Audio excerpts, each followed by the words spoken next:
Hey, Beaver Readers, it's Miss Chambers, and we are doing First Chapter Friday, and we're reading The Art Thief today, which is a true story of love, crime, and a dangerous obsession.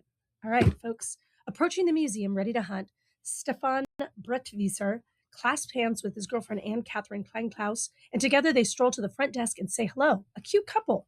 Then they purchase 2 tickets with cash and walk in. It's lunchtime. Stealing time on a busy Sunday in Antwerp, Belgium in February 1997, the couple blends with the tourists at the Rubens house, pointing and nodding at sculptures and oils. Excuse me. Anne Catherine is tastefully dressed in Chanel and Dior, bought in secondhand shops, a big Saint Laurent bag on her shoulder.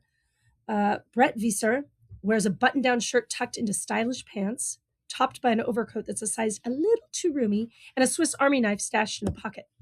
The Rubens house is an excellent museum and a former residence of Peter Paul Rubens, the great Flemish painter of the 17th century.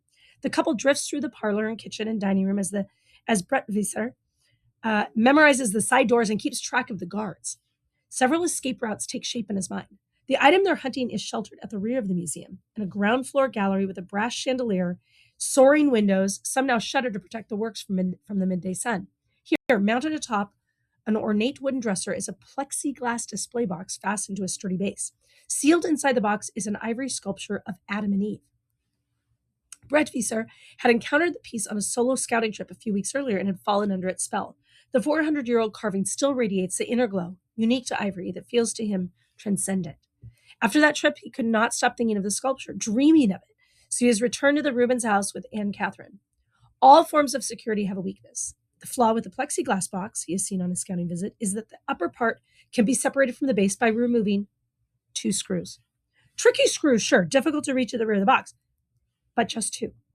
The flaw with the security guards is they're human. They get hungry.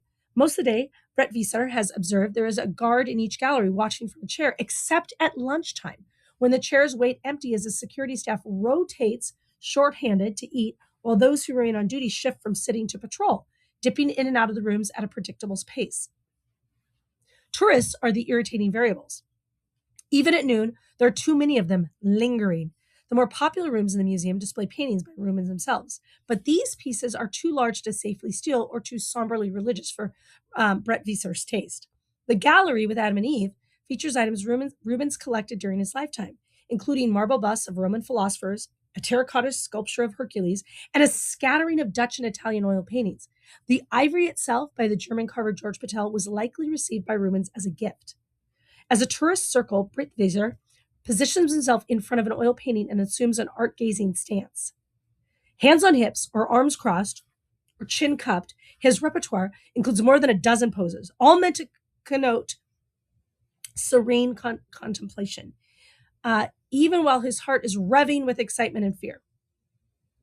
Anne Catherine hovers near the gallery's doorway, sometimes standing, sometimes sitting on a bench, always with an air of casual indifference, making sure she has a clear view of the hallway beyond. There are no security cameras in the area. There's only a scattered handful in the whole museum, and he has noted that each has a proper wire. Occasionally in smaller museums, they're fake.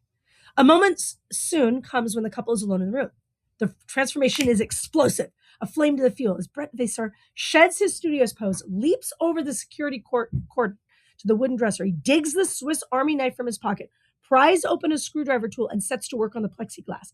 4 turns of the screw, maybe 5. The carving to him is a masterpiece, just 10 inches tall, yet dazzlingly detailed. The first humans gazing at each other as they move to embrace. The serpent coiled around the tree of knowledge behind them. The forbidden fruit picked but not bitten. Humanity at the precipice of sin. Here's a soft cough. That's Anne Catherine. And vaults away from the dresser, light-footed and fluid, and reassumes art-watching mode as a guard appears.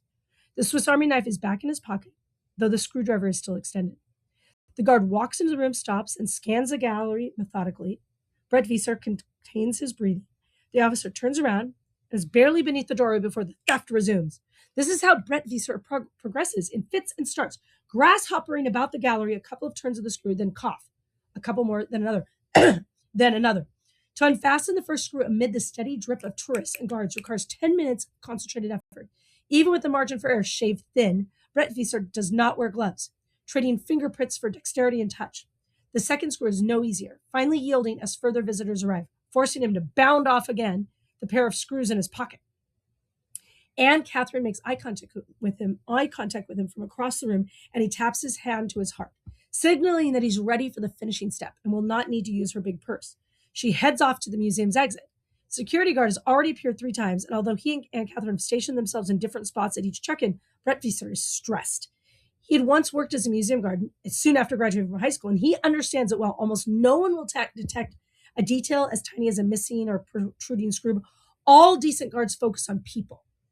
To remain in the same room for 2 consecutive security visits and then commit a theft is inadvisable. 3 visits is borderline reckless. And 4th, which by his watch is a little more than a minute away, must not happen.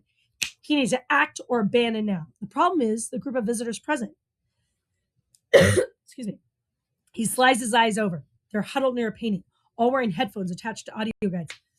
Brett Visser deems them sufficiently distracted. This is the critical instant. One glance from one visitor in his life could effectively end. And he does not delay. It is an action he suspects that usually lands a thief in prison. It's hesitation. Brett Visser steps to the dresser, lifts the